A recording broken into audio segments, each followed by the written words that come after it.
Hi, welcome to week 5 of our What Color is Your Mountain? This week we get to do some fun things. We get to finally put that color on our mountain scene. Before we do that, we're going to do some prep work first with our colors and just play around with some colors and getting used to mixing colors.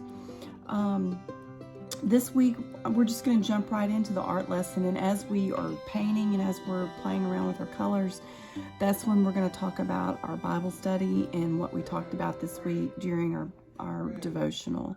So whenever you have I'm using this particular color palette that I'm using for my watercolors is a Winsor & Newton. It's like a little travel kit, but it comes with a little brush. It's real very compact, good to travel with. I have my brush that comes with it, and then of course we can have some bigger brushes too. I have listed all the supplies. Don't feel like you have to have every single supply that's listed, but it is good to have, a few different sizes and different colors. If you could have 2 glasses of water, 2 jars of water, one will stay clean so that you know that when you're dipping your brush in that one and putting it on your paper, that it will be without color. And the other one is for rinsing out your color of your brush, and then you can have a paper towel or a napkin to dab it and then dip it in the clean to go onto your paper. So real just basic things on mixing colors. If I'm going to wet my brush and I'm going to get our primary colors here on our palette, I used my lid for my color mixer. So we're going to put a little bit of red. Remember, our primary colors are red and yellow.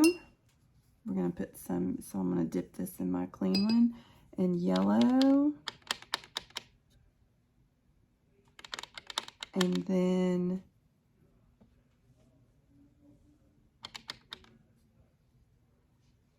we're going to put some blue. So those are our 3 primary colors that we're going to use, and we can mix those to make more colors. And you can get, I'll have another lesson that is separate from this one that I can put on my YouTube channel also. More art lessons, and we can talk more in depth about the color wheel. But we have our 3 primary colors. We have our red here, our blue, and our yellow.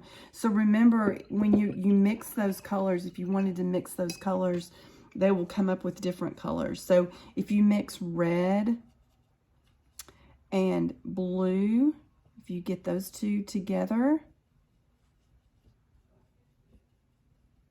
those come out with kind of a purple color. And what we're going to do is we're going to use this sheet of paper right now to play around with our mixing of colors. And I just want you to play around with all of your color palettes here. If you mix if you mix yellow and blue together, you'll get your green color. So you can make a little circle, and that's your green. If you wanted a little darker green, you could definitely add more blue to that. That gives you a little bit darker green.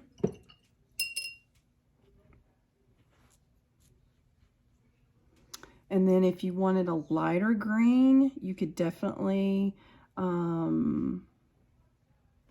just trying to add some yellow to that to let you see the different shades of green that you can come up with. Okay. Then if you, the other way, if you wanted to mix some red and some yellow, that's going to let you come up with some orange. Okay. So these are pretty vibrant colors because I'm doing the technique of using a wet brush on dry paper. Another technique that you could also use is wet on wet. So if you wanted to experiment with that, you could also do that. So you dip it in the clean and you make a circle here on your paper, and then just start experimenting with the colors in your palette. So if you have tubes, you can do that. You can just just flat colors. If you wanted to just go down the list, go down the, and you can do wet on wet, or you can do dry. If you do it on dry paper, it gives you a more vibrant wet color. So you can just go down your color palette and your tubes. If you wanted to, spread some out on a plate. I like to use a plate.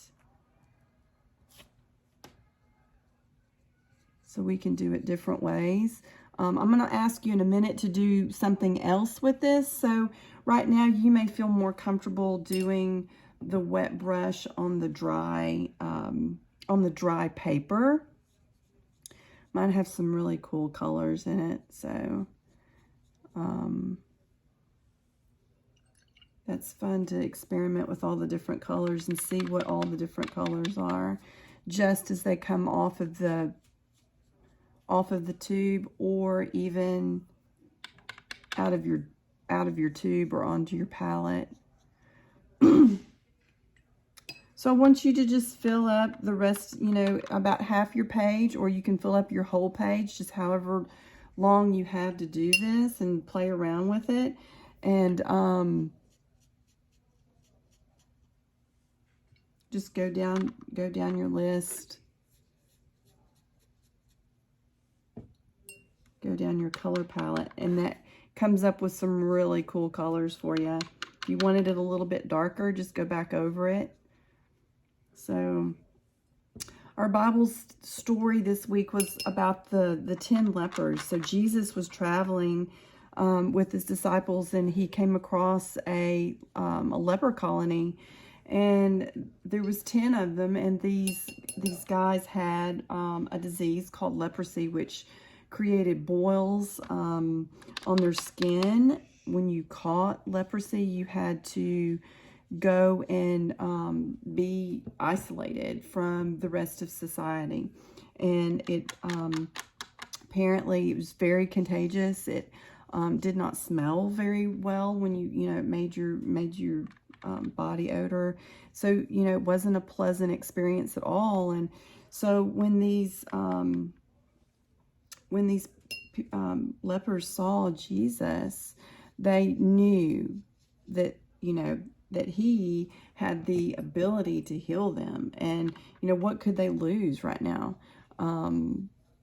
They were desperate for a healing, a miracle. And so they immediately called out to him and asked him, to heal them. And he said, he told them, he gave them instructions to go and talk to the priest, and to show themselves to the priest, and that they would see that that they were healed. And so they immediately followed his directions and went to the priest. However, there was one of the lepers who stayed back, and he immediately went to Jesus. And our Bible verse this week is one of them, when he saw he was healed, came back praising God in a loud voice. That's Luke 17:15.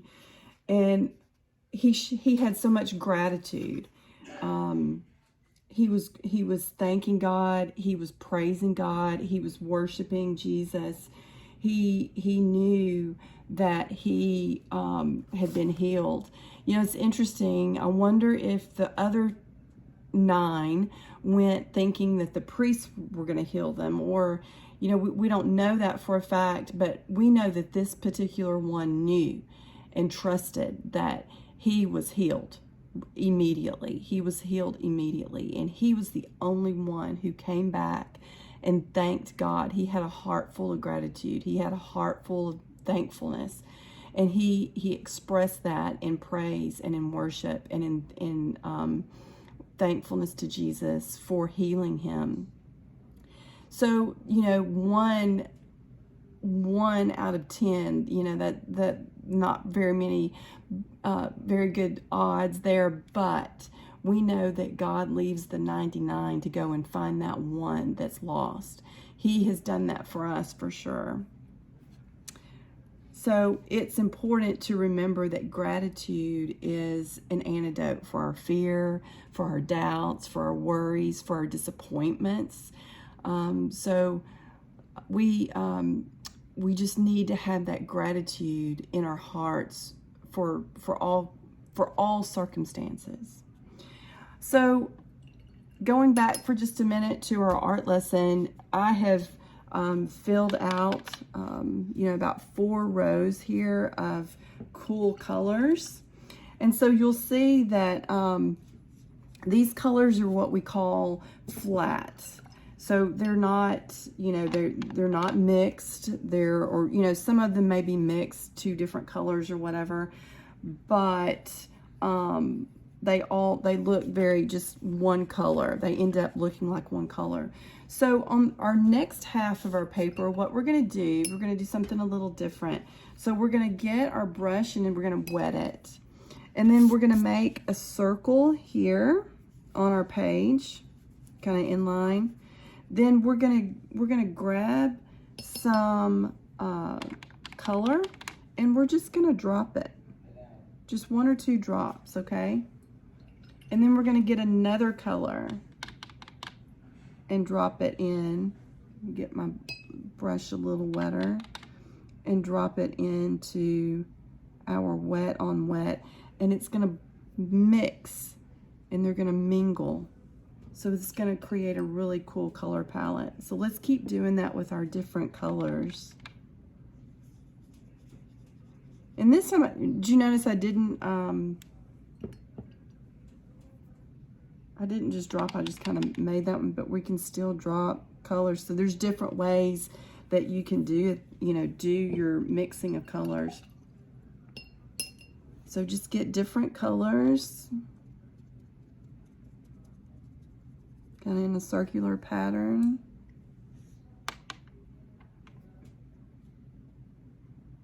You don't want to mix too many different colors. I'm mixing probably 2, no more than 3 colors at a time.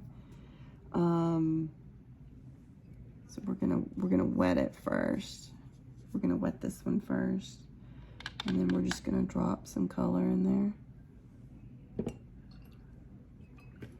It helps to have, a paper towel handy, and then we're just gonna drop.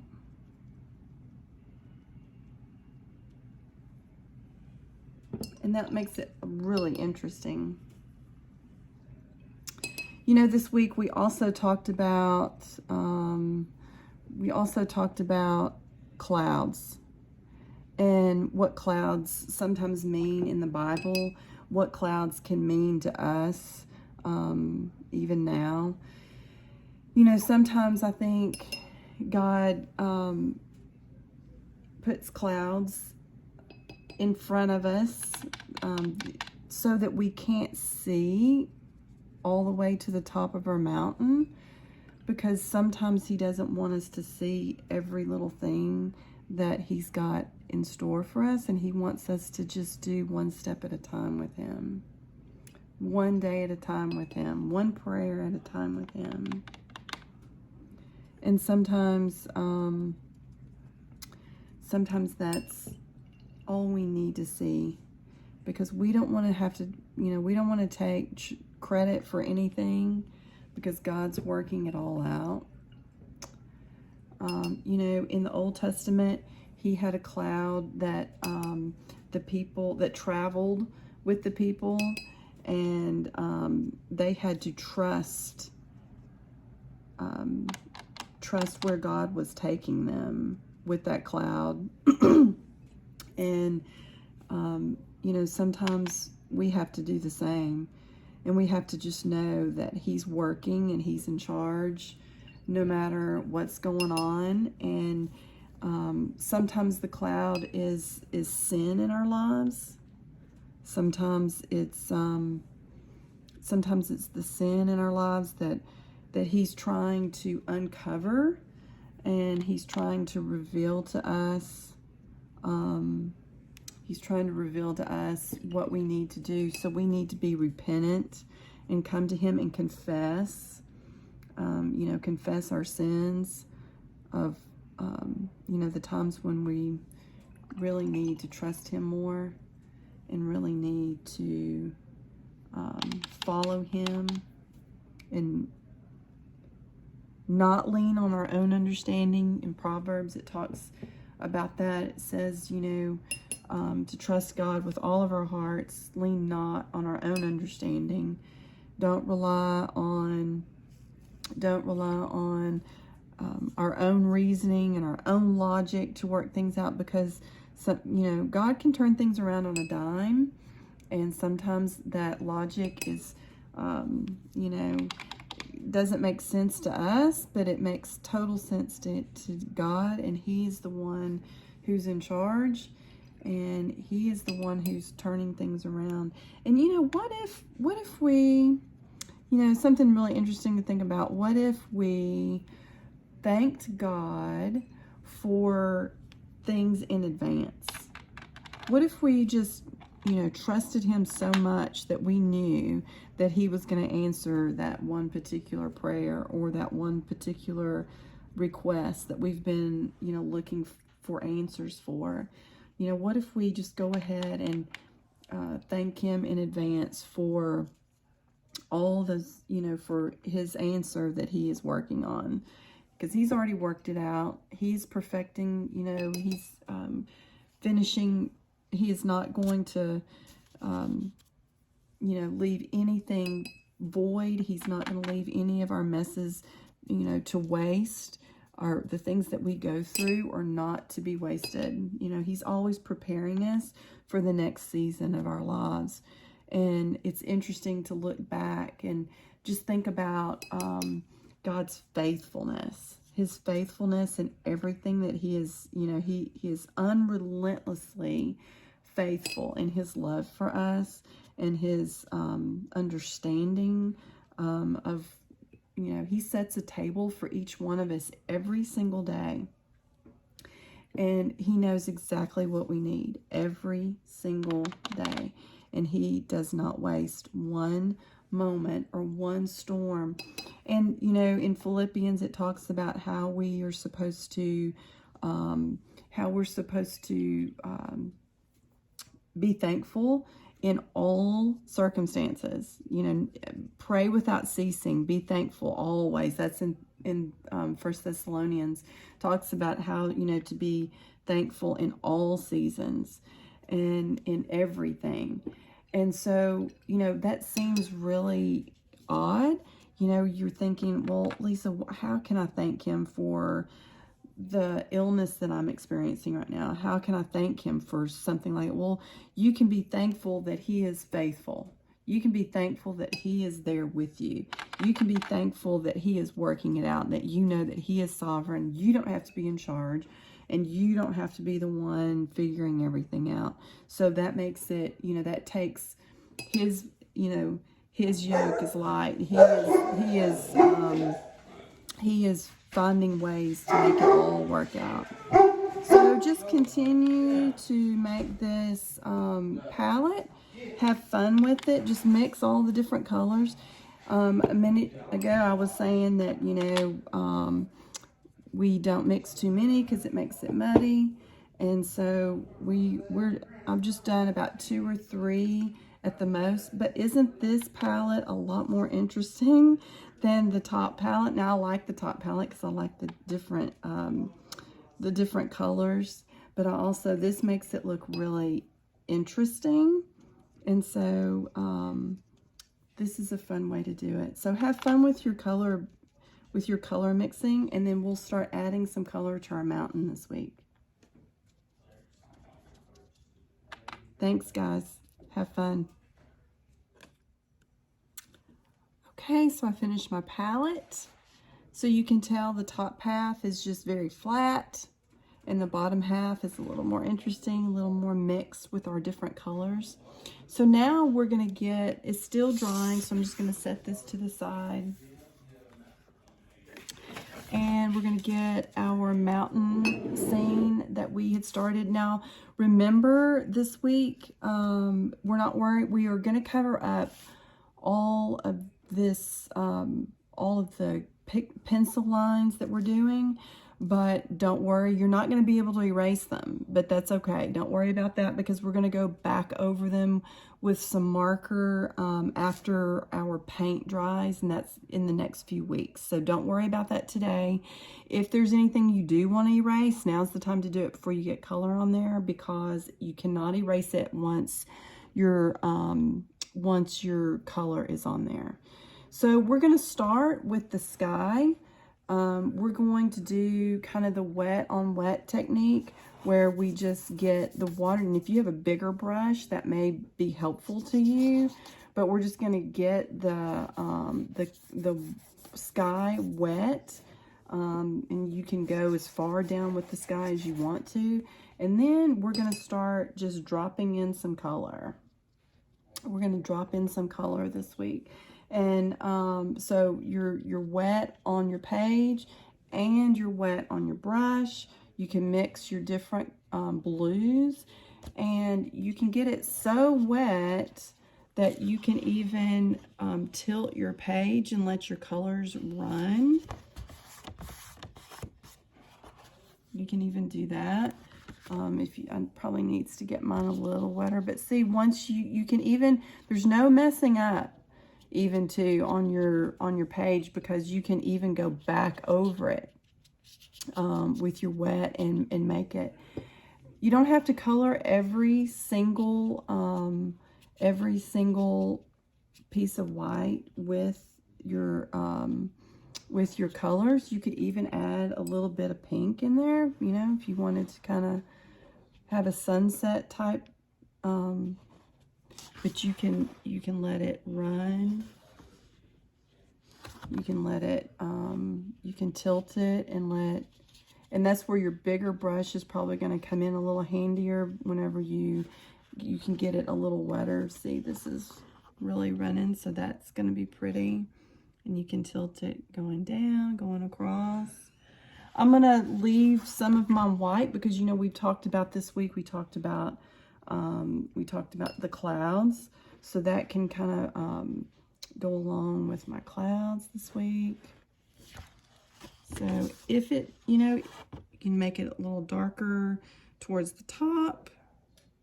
And as you come down, it can be a little lighter. Remember that as it dries, it will get lighter. Another technique that you can also use if you don't like something is you can also get a paper towel and you can just lift that color up off of your page. You know, you can also do that. And, you know, left a little bit of texture. You might like that look. And then if you wanted to go back over it, you can always go back over it. You know, you can always put more water on it.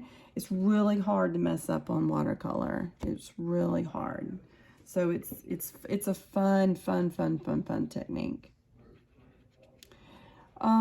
So we're gonna let that dry and come back in just a minute, and then we'll work on your mountain.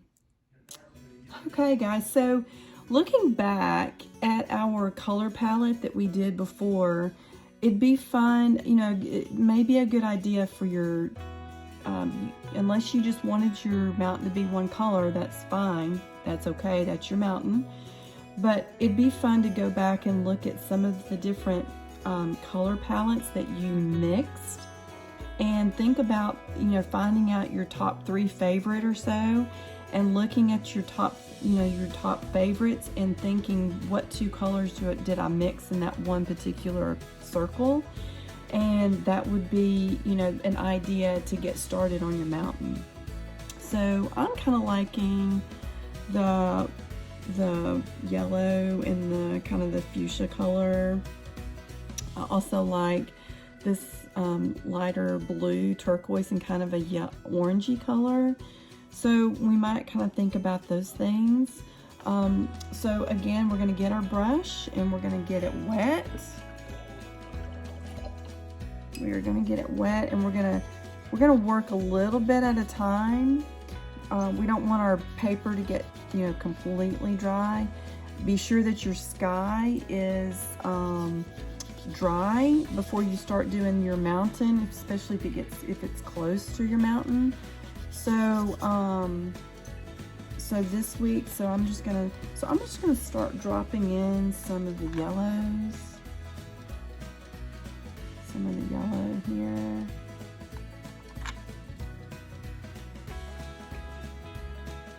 And so, that might be kind of a cool color. And then I liked my fuchsia color. So that might be a kind of a cool mixture. And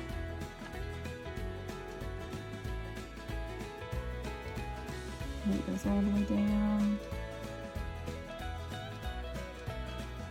Okay. So you can just do whatever you want to. You can even mix in, you still see your ridge lines, you still see all that. We'll work all that in. So I'm gonna work on this, you're gonna work on yours, and then we'll come back.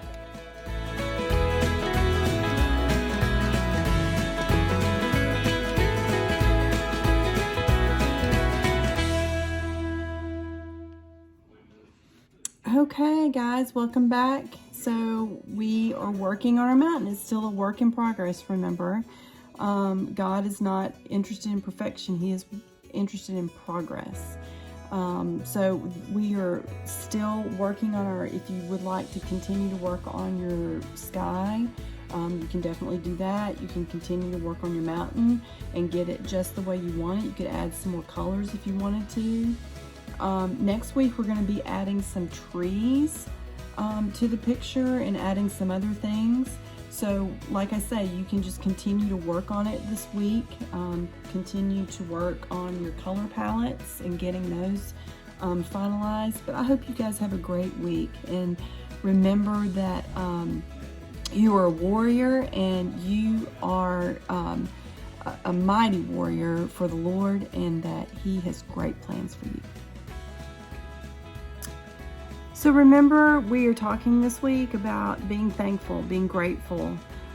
Start your day before you get out of bed with 3 things that you're grateful for, that you're thankful for that day. In your Bible time this week, in your journal, if you're journaling, write down 3 things every day. Can't be the same things every day, but write down 3 things that you're thankful for every single day. And then at night, before you go to bed, before you, as you're laying there saying your prayers, voice out loud 3 good things that happened to you that day.